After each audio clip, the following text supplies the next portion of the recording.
Oke, Hitam Putih dan saya ada Dokter Alice di sini. Cika masih ingat Dokter Alice pada saat itu kita membahas tentang air liur. Iya, bener banget. Jadi air liur itu mempunyai peranan penting buat kesehatan gigi. Iya, ingat. Pokoknya kalau udah ada Dokter Elis pasti udah mau kasih info yang menarik. Tentunya Mbak Cika, hari ini kita akan membahas tentang permasalahan-permasalahan di seputar rongga mulut kita. Di Dan sekitar pasti rongga ada mulut. info-info penting ya. Oke. Apa itu, Dok? Ya, sebelum saya jawab pertanyaan Mas Ridi, saya akan menceritakan kembali tentang pentingnya air ludah yang tadi Mas Ridi Ya, sampaikan kepada penonton di studio dan pemirsa di rumah, juga mbak-mbak yang cantik-cantik ini, bahwa ternyata air ludah itu punya peranan yang sangat penting untuk mengendalikan perkembangan bakteri di dalam rongga mulut. Karena itu harus kita jaga kualitasnya. Seperti itu. Nah, menjawab pertanyaan Mas Dedi, apa yang akan kita bahas pada hari ini? Kita akan membahas seputar permasalahan-permasalahan yang terjadi di seputar jaringan penyangga gigi kita. Jaringan penyangga gigi. Ya. Apa itu jaringan penyangga? Gusi. Nah, jadi kalau dikatakan jaringan penyangga, berarti itu adalah jaringan yang menopang gigi kita. Yang menopang gigi kita itu apa? Benar sekali Mas Dedi, yang terlihat sudah pasti gusi. Tetapi ada lagi jaringan di bawah gusi Tulang. itu namanya jaringan periodontal atau jaringan periodontium, termasuk di dalamnya tulang rahang kita atau tulang alveolar. Nah, penyakit-penyakit yang timbul akibat permasalahan-permasalahan di seputar jaringan penyangga gigi kita itu disebut dengan penyakit periodontal. Periodontal. Iya, periodontal. Penyakit periodontal itu ada dua. Apabila baru hanya melibatkan gusi saja, itu disebut radang gusi atau istilahnya gingivitis. Tetapi apabila sudah lanjut melibatkan jaringan di bawah gusi, itu disebut dengan penyakit periodontitis. Iya, agak rumit ya Mbak. Iya. Baik, nanti saya akan jelaskan satu persatu. Itu silakan. Mungkin mau Kalau nanya. itu kan bahasa ilmiah ya. Ya. Kalau bahasa manusianya apa ya? Ya, jadi kalau gingivitis itu radang gusi. Oh, radang gusi. Iya. Kemudian periodontitis itu adalah radang jaringan penyangga gigi kita. Jadi di bawah lapisan daripada gusi. Yuki itu dari tadi ngangguk-ngangguk, dokter ngomong ternyata nggak ngerti. Ngerti dikit. Dikit. Oke. Nah, dokter itu ada gejala-gejala awalnya sebelum penyakitnya Ya, keluar. tanda-tandanya untuk lebih jelasnya kita bisa lihat gambar ya. Ini ada gambar gingivitis atau radang gusi. Kalau gusi yang sehat itu dia berwarna merah muda. Tetapi kalau sudah ada timbul peradangan berarti berwarna merah tua. Kemudian di sini juga ada pembengkakan dan mudah berdarah. Ini kalau sikat gigi terutama akan keluar darah. Pernah terjadi seperti itu? Aku pernah karena Nah, ya. pakai behel kan. Iya. Pasti pas pakai behel pasti itu ada tuh Sudah radang terjadi gusi. perdarahan. Kemudian selanjutnya itu adalah penyakit periodontitis.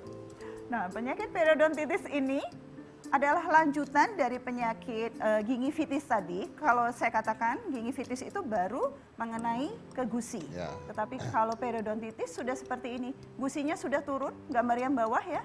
Gusinya sudah turun ke bawah, jadi kelihatan giginya seperti memanjang.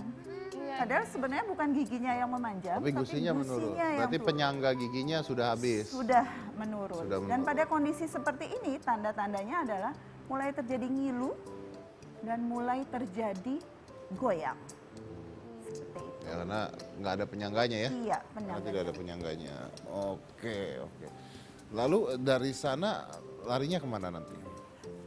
Jadi kita faktor penyebabnya itu bagaimana? Kan seperti itu ya. Ya. Faktor penyebab daripada radang gusi itu adalah penumpukan daripada plak. Penumpukan plak. Tahu plak itu adalah sisa makanan. Iya. Sisa makanan. Nah, sisa makanan itu merupakan media yang paling baik untuk melekatnya bakteri atau kuman. Oh. Ya, bakteri akan melekat kemudian berkembang biak, mengeluarkan racun. Nah, racun inilah yang mengiritasi gusi kita sehingga timbul infeksi. Oke. Jadi ada peradangan gitu ya nanti. Ya. Oke, baik. Nah, tentunya kalau ada infeksi, tubuh itu akan mengeluarkan respon imun. Respon imun itulah yang menimbulkan peradangan. Nah, pada kasus terjadinya gusi berdarah, itu biasanya belum terasa sakit. nggak sakit, hanya sedikit nggak nyaman aja. Dan faktanya pasien itu belum pergi ke dokter kalau dia benar-benar belum merasakan yang sangat-sangat kesakitan. Iya. Benar kan Mbak Cika? Iya, iya. Ya, kalau masih bisa ditahan, aduh nggak usah ke dokter lah. Mending ke warung beli obat ya, warung ya. Waduh, seperti itu. Padahal kalau dibiarkan, proses infeksinya itu bukan hanya menyerang ke jaringan gusi saja, tapi terus turun ke dalam, menyerang jaringan penyangga gigi kita tadi. Bahkan bisa mengenai tulang. Tulang. Ya, tulang rahang kita itu bisa rusak atau hancur sehingga gigi menjadi goyang. Berarti copot ya, lama-lama copot ya? Ya, lama-lama bisa copot. Jadi jangan sepele terhadap awalnya gusi berdarah, karena ternyata gusi berdarah itu pun lama-kelamaan bisa mengakibatkan kehilangan gigi. Oke. Seperti itu. Artinya kalau udah goyang harus dicabut ya? Sebenarnya tidak. Enggak? Kita harus lihat dulu derajat kegoyangannya seperti apa. Seandainya masih bisa kita rawat, kita pasti harus melakukan perawatan. Lebih jelasnya, saya akan memperlihatkan bagaimana proses perjalanan penyakit periodontal dari mulai gusi yang sehat, gingivitis, sampai menjadi periodontitis. Nah, kelihatan ya, yang paling ujung gigi yang sehat, jadi bagus sekali. Kemudian gingivitis, kelihatan di sebelah kanan itu sudah mulai ada merah, warna merah, ada peradangan. Kemudian periodontitis ringan, itu warna merahnya sudah lebih ke dalam lagi. Kemudian semakin dalam di periodontitis sedang, dan periodontitis yang berat itu terjadi kerusakan tulang. Giginya itu sudah goyang. Nah, apabila sudah demikian, kita akan sulit melakukan perawatannya. Seperti itu. Kalau udah goyang gitu berarti harus dicabut, terus ntar jadi ompong dong dok. Iya, makanya saya katakan tadi bahwa jangan menyepelekan yang namanya radang gusi, karena itu juga bisa mengakibatkan kehilangan gigi. Dan kalau tadi Mas Dedi menanyakan bagaimana cara kita merawatnya itu, perawatannya itu pasti kita harus menghilangkan Plak.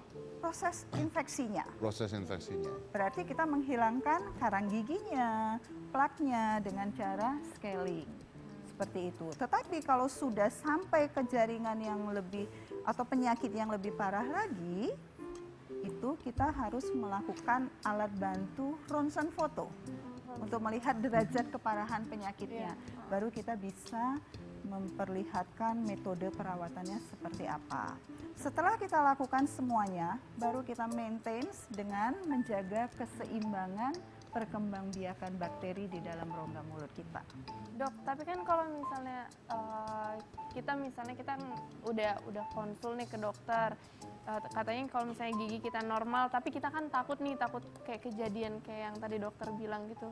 Itu ada kayak cara buat cegahan nih nggak sih dok? Kayak gimana gitu cara buat pencegahan? Mencegah supaya tidak terjadi penyakit. Nah, pertama tentunya kita harus menjaga kebersihan rongga mulut kita. Itu pasti. Menyikat gigi secara teratur minimal 2 kali sehari. Itu minimal, 3 kali lebih bagus. Kemudian rutin kontrol ke dokter gigi minimal 6 bulan sekali. Dan kita menjaga agar kualitas air ludah kita itu tetap baik. Tentunya dengan menghindari hal-hal yang menyebabkan air ludah kita rusak, seperti bahan-bahan yang mengandung deterjen, sodium lauryl sulfat, dan antiseptik. Nah, untuk meningkatkan kualitas air ludah kita bisa menggunakan pasta gigi yang mengandung enzim. Karena berdasarkan penelitian, enzim yang terkandung di dalam pasta gigi tersebut ternyata bisa meningkatkan kualitas air ludah kita untuk mengendalikan pertumbuhan bakteri. Oke. Oke, baik. Jadi faktanya peranan air ludah itu sangat penting ya untuk Ya, kita ya. betul Mas Didi, sangat penting sekali. Sangat penting sekali. Oke. Terus dari soal air ludah keluar fakta-fakta unik yang kita nggak tahu tadinya sebelumnya kita nggak tahu. Nah, ini keseimbangan diciptakan Tuhan ini harus kita jaga artinya gitu kan? Oh tentu Mas. Jadi air ludah itu tidak boleh kita cemari. Air ludah tidak boleh dicemari. Tidak boleh kita cemari. Oh. Ya kan, bukan hanya lingkungan yang tidak boleh. Tapi air ludah pun tidak boleh air kita ludah cemari. pun tidak boleh kita cemari. Oh. Karena saya katakan beberapa waktu yang lalu mulut itu adalah awal sehat kita. Ya. Oke, baik. Terima kasih banyak Dr. Elis. Iya. Sampai jumpa lagi berarti ya kita ya. Oke. Baik, sudah diberikan informasi yang menarik sekali. Jadi begitu pentingnya hal yang selama ini kita anggap tidak penting ya. Contohnya adalah air ludah. Nyata air ludah itu penting sekali ya. Jadi jangan kita semari tapi kita jaga. Terima kasih buat kehadiran Diri Hitam Putih. Yuki Kato, terima kasih. Sama-sama, Dan terima kasih. Susan Sameh Ingat nama. aja martabak Mesir. Oh iya, saya tahu Susan yang sampainya enggak. Susan, terima kasih. Maaf ya ditanya-tanyanya gosip. Tapi yang menarik adalah tadi bukan dari situnya. Yang menarik adalah dari tadi ketika mereka membaca pesan-pesan dari haters ya. Karena di sana saya juga nggak ngerti sampai detik ini. Banyak banget haters-haters itu ke semua orang ya, mau public figure, bukan public figure, whoever it is ya. If you looks different, then people start to hate you. Jadi mungkin mereka benci pada orang-orang yang terlihat beda. Pernah lihat ada haters yang lebih sukses dari Anda? Enggak, saya juga nggak pernah lihat ada haters saya yang lebih sukses dari saya. Ya. Dan mereka biasanya ngomongnya di belakang, ngomongnya di Instagram, ngomongnya di mana, tapi nggak berani. Kalau ketemu biasanya minta foto. Kenapa mereka ngomong di belakang? Ya karena tempat mereka memang di belakang kita, gitu. Nggak pernah ada di depan kita. They never step up from us. Ya. Jadi kita levelnya harusnya lebih tinggi dibandingkan mereka. So don't care about the haters. And here is the important things. If you don't like me, and if you hate me, but you still want to know what I do, then you're my fans. Saya dari Komisi Cika Jessica, inilah Hitam Putih.